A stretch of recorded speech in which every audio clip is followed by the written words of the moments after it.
All right, let's go. Will you please introduce yourself to the court? My name is Dr. Sloan Sabbith. Dr. Sabbith, what's your educational background? I graduated with a bachelor's degree from the University of Idaho in 2000 and my medical degree from the University of Kentucky in 2005. What kind of internships did you do after you got your medical degree? I did 2 internships, both in pediatrics. One was at here in Allister City at Allister Memorial. That was for about 6 months. And the second one was at the University of Utah Medical School.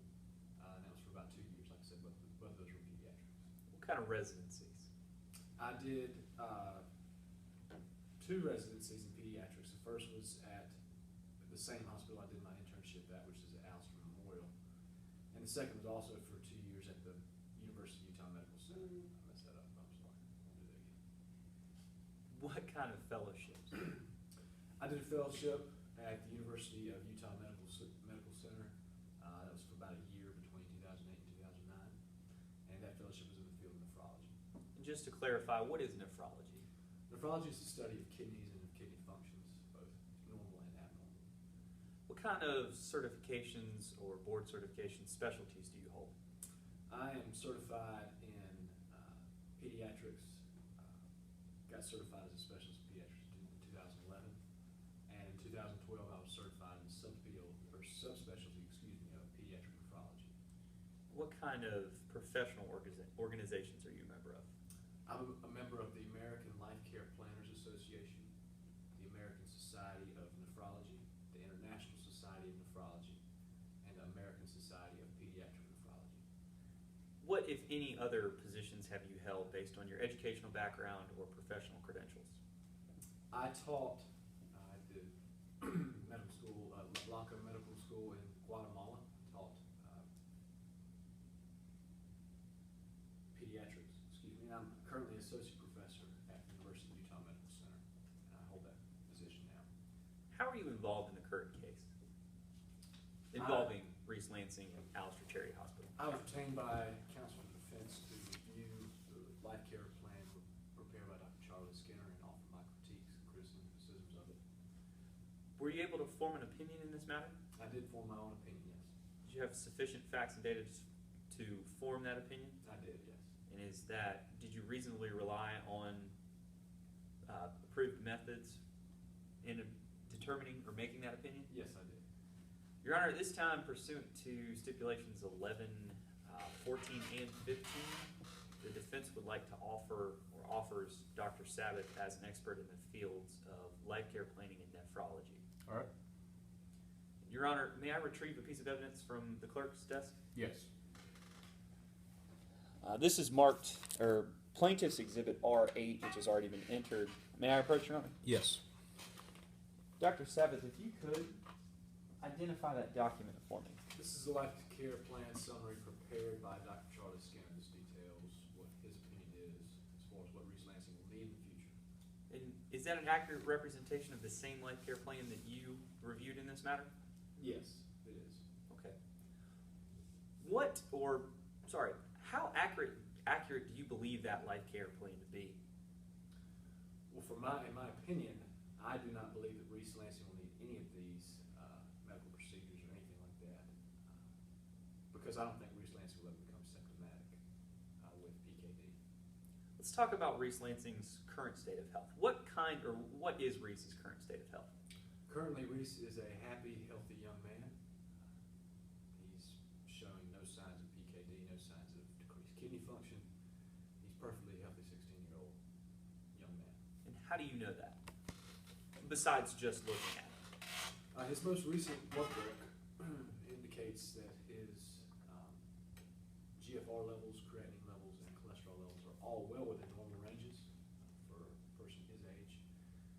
Indicates that his kidney is functioning perfectly normally.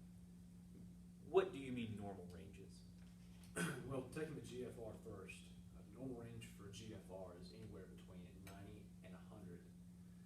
It's measured on a percentage scale, so anywhere from 90% filtration to 100% filtration is what we consider ideal and normal. In his most recent blood work analysis, Reese's kidneys are functioning at 90%, which is perfectly within the normal range. Honor, at this time I'm showing plaintiff's counsel what's marked as Defense Exhibit Q1. Dr. Sabbith, if you could, do you recognize that document? Yes, I do. What is that document? These are the blood test results for Reese Lansing that were taken last August. And as you were just stating about his most recent test, what do those most recent tests lead you to believe? They lead me to believe that Reese is perfectly healthy and has no signs or symptoms of kidney failure or decreased kidney function. Your Honor, at this time defense asks that Exhibit Q1 be admitted into evidence. All right, without objection. Permission to publish to the jury, Your Honor? Yes. Dr. Sabbith, let's assume for a minute that Reese Lansing does become symptomatic. Okay. What kinds of treatments will he need? Well, first of all, like you said, we're assuming that Reese becomes symptomatic. That's not my opinion, but based on your assumption you've given me. Reese would indeed need nephrology visits for the remainder of his life. However, he would not need to see the nephrologist 5 times per year, as Dr. Skinner suggests, but rather he'd only need to see a nephrologist twice a year. While Dr. Skinner does provide accurate values for the cost per visit to a nephrologist, obviously these costs would go down, the total cost over Reese's lifetime, because he would only be seeing a nephrologist less than half the time. Your Honor, at this time we have a demonstrative that is a blow-up of the life care plan and has already been admitted into evidence. We'd like permission to set it up in the courtroom. Okay.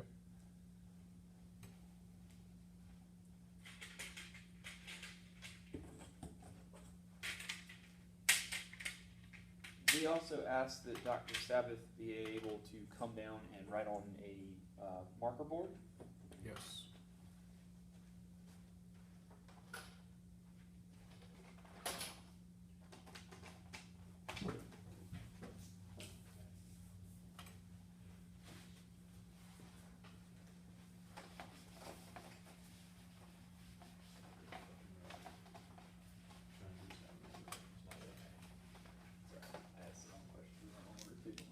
Okay, so Dr. Sabbith, Yes. you've mentioned some of the treatments that Reese Lansing will need if he does become symptomatic. Yes. Let's go through this life care plan piece by piece, the one that you reviewed. Okay. Specifically, let's start with the top, with nephrology. Right. How accurate is the nephrology calculation? Well, as I just stated, the nephrology calculation, while the itemized cost per visit is correct, $265 a visit, Dr. Skinner suggests that Reese needs to see a nephrologist 5 times a year, which is completely inaccurate. Reese will only need to see a nephrologist twice a year.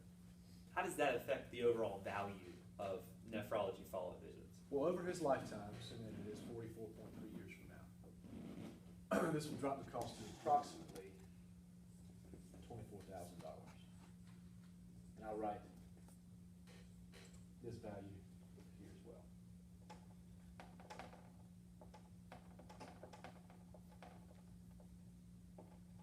Moving on to the blood work figure. How accurate are the costs, durations, frequencies for blood work analysis? Well, the blood work analysis, Dr. Skinner provides the correct frequency and the length of time, but his cost per visit or cost per year is high, is almost twice as high as what it should be.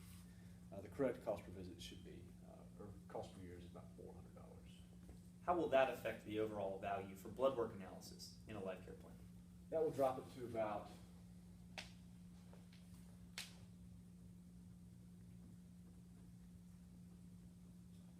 $18,000 over the course of Reese's life.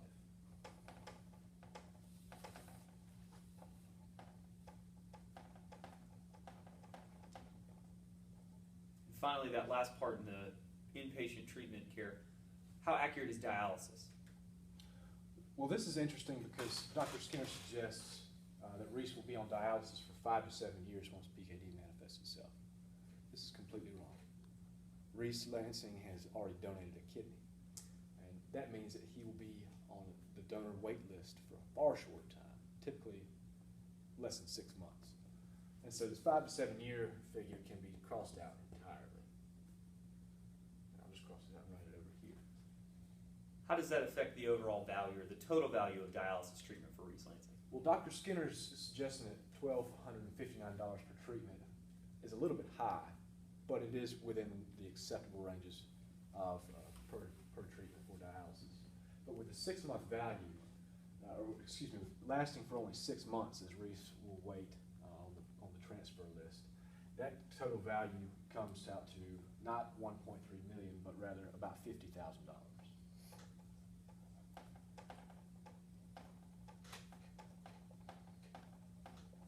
Moving on to the kidney transplant. How accurate is the kidney transplant cost? It is inaccurate. This cost should be dropped. What's the appropriate value for a kidney transplant? The appropriate value is $120,000. Okay.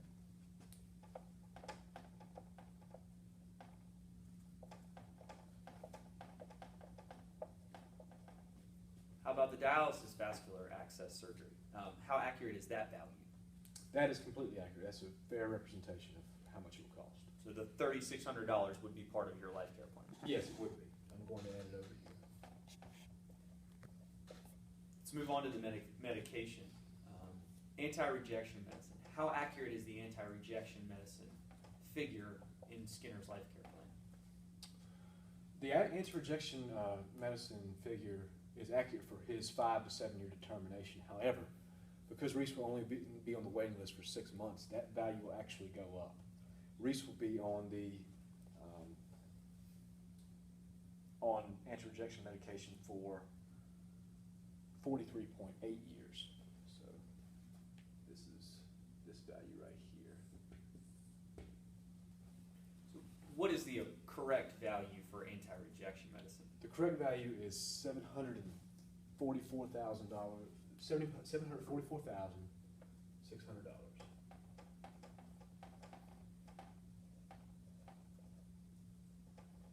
Now let's turn to the in-home healthcare section of Skinner's life care plan. How accurate is the skilled nursing value that he has? Reese isn't going to need that at all. So just to clarify, you don't believe that cost is required at all? Absolutely not. Any treatment that Reese gets, dialysis, anytime he gets that, he will be going to a hospital. He'll not need to go. He'll not need to bring people in home to administer his medication or dialysis. He'll go to a facility specializing in that, and so therefore, this doesn't need to be on there at all. Turning to that final line, the miscellaneous cost, how accurate is the dietitian figure?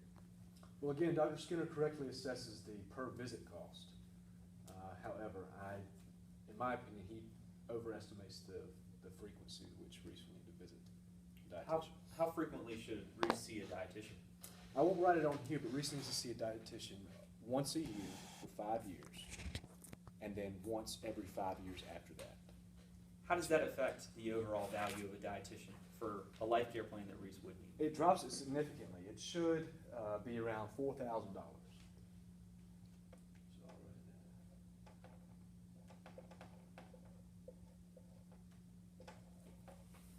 So, assuming Reese Lansing does become symptomatic, what is an accurate value of what a life care plan or what treatments in a life care plan will cost Reese Lansing? The total value, or the total cost to Reese Lansing, in my life care plan, assuming he does become symptomatic, is $963,700. Yeah. 900,000. I gotta recheck my math up here. But this is the total cost, assuming that Reese becomes symptomatic. Thank you, Dr. Sabbith. If you would like, you may take your seat again. I believe we're done with the demonstrative in this marker board. Your Honor, we would ask permission to preserve these for closing arguments as well. Okay. And at this time, I'm showing defense counsel what is marked as Plaintiff's Exhibit V.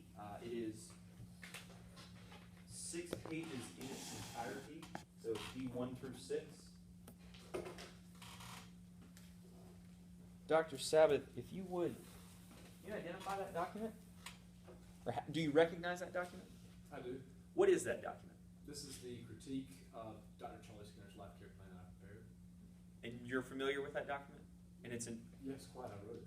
an accurate representation of or to the best of your knowledge and accurate representation of your report? It is, it has my signature on the back record. Your Honor, at this time, defense counsel asked that this, in its entirety, Exhibit V 1 through 6 be admitted into evidence. It'll be entered? Permission to publish it to the jury as well, Your Honor? Yes. Dr. Sabbith, we're going to ask just a couple more questions. I appreciate your time. As we've gone through this life care plan, I want to bring you back to kind of the beginning. What is your prognosis or diagnosis for Reese Lansing? What do you think he will need? I think that, I don't think that Reese Lansing will need anything, ever. I mean, I think he's a perfectly healthy kid. I don't think that he will ever become symptomatic with PKD. He lives a very healthy lifestyle, doesn't smoke, doesn't drink. I think he'll live a very long and healthy life free from kidney disease. Thank you, Dr. Sabbith. What test is there to determine if someone has PKD or doesn't have PKD?